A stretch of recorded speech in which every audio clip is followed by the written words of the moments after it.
So there's been some good news. Yes, so the Ghana Police Service has stated in their press statement that they've rescued a 12-year-old girl. Yes, so the story about the 12-year-old girl who was married to a 63-year-old Babu Wulomo. When we talk of a Babu Wulomo, we are talking about the chief priest of a traditional area. So the chief priest of the Nungwa state.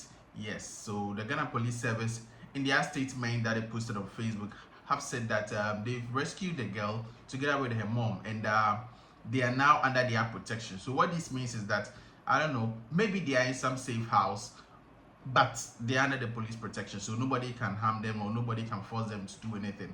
And they are working in conjunction with the Ministry of Gender, Child and Social Services, and then also the department, the social welfare department, to ensure that they get what they need. And the police also mentioned that they are also conducting investigations into the whole thing to be able to, come to a conclusion. So for many of you have been asking, hey, okay, fine, they've saved the girl. What about the man? Are they going to arrest him? What's going to happen to him and all of that? Well, in the statement that the police released, they didn't mention anything of, them having or arresting the man. But like they said in their statement, that investigations are ongoing. So we don't know what's going to be his fate. You'd also have to admit that this is a traditional ruler. This is not just an ordinary person. Although no one person is above the law. And in their statement, it's also important to note that the police use the word allegedly married, which means that it's too early to even conclude that what we saw on social media, what we saw on social media, it's actually a real marriage ceremony. Customs and traditions are different in every place. So you notice that the police are choosing their words very wisely. That's why they use the word allegedly. And then they also mentioned that they are conducting investigations. So yes, I'm sure after conducting all of their investigations, they will then make a determination if it's something that he has to be arrested or if it's something that he has to be cautioned.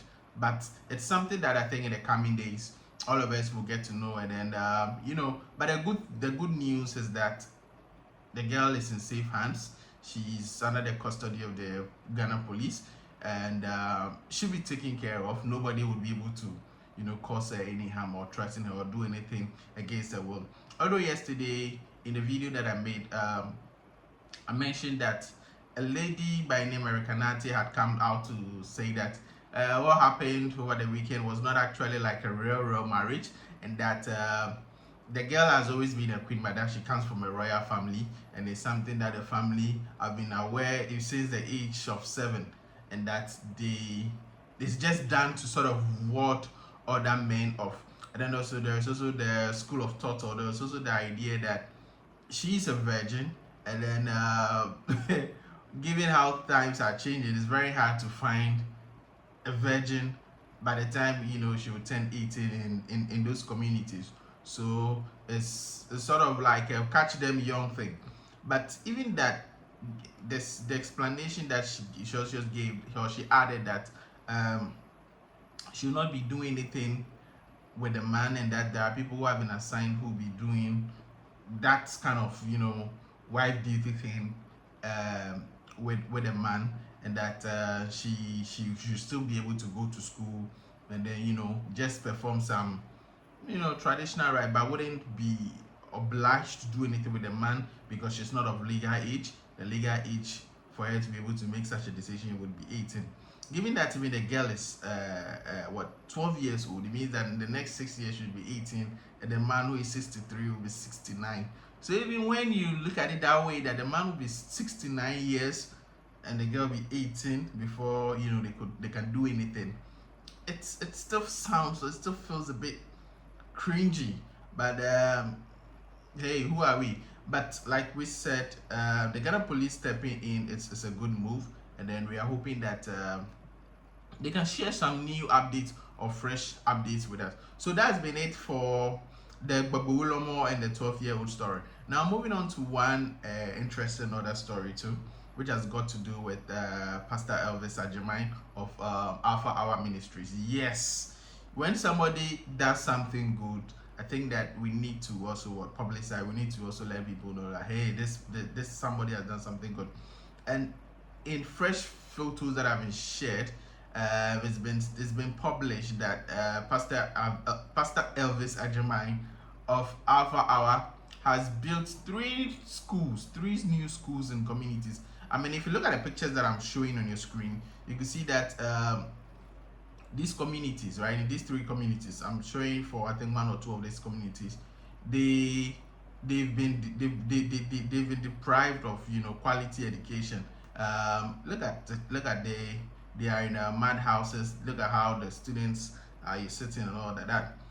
It's not good at all, and for the man of God to take that bold step to sort of build these schools in the community to help these students be able to get at least a fair share of quality education. Because I mean, if you are growing up in such a community, and then this is the kind of classroom that you have to always go to sit, and then you are comparing to somebody who is, let's say, in the capital, and then is in like a good classroom, having good desks and all of that. You can't tell me that the quality of education would be the same, or life would be fair to such a person. Although there are some individuals who still rise from that and then still become great people. But I mean, how many people actually rise? So yes, share the link. Has done something very, very worth applauding, and we are happy. So yes, so these schools that which Pastor Elvis has built, we understand one is in Aglakope. Let me get the name right. Yes, one is in Aglakope, and then the other two is in Kolikope, right? So Aglakope and then Kolikope. So, pardon me if I'm not pronouncing the right names. Yes. So Aglakope and then Kolikope. The pictures that you are seeing, these are the two schools that he built in these two communities. And then he's building another one which is more modern, and it's somewhere in Ablekuma. For that one, the third one, you notice that it's not complete, but the structure is up, and I think it's left with plastering, painting, and then some other finishing. So we could say that it's like, let's say, about 70 or 80% completion stage. So yes, Pastor Elvis Agyemang, he's done well, and we need to applaud him. The naysayers have to see this, and then know that hey, this man of God is also giving at least back to the community. It's not just holding midnight prayers with people and praying for people, but it's also touching the lives of these kids who do not have access to quality education because of the fact that even from the first basic thing, which is their classrooms, is in bad state. But I mean, with these new structures or with these new schools that we are seeing, these kids would at least be able to learn in peace and then be happy, and then not be threatened by bad weather, rain, or the sun when they go to school. So big ups to Pastor Elvis Agyemang for doing this. We always will pray that he's able to do more. Imagine if he's able to do about 10 communities in 3 years or whatever, or even all those who have money. Everybody's making, or all those pastors or people who are in places that they have access to funds. Everybody's making an effort to build a school, a community, I mean, the country will be a better place for us to live in, because we can't always rely on the politicians to come to our rescue. So that's been it for today. Thank you for watching. Subscribe to my YouTube channel, GH Base TV. My name is Chris Handler. Thanks for watching. Bye.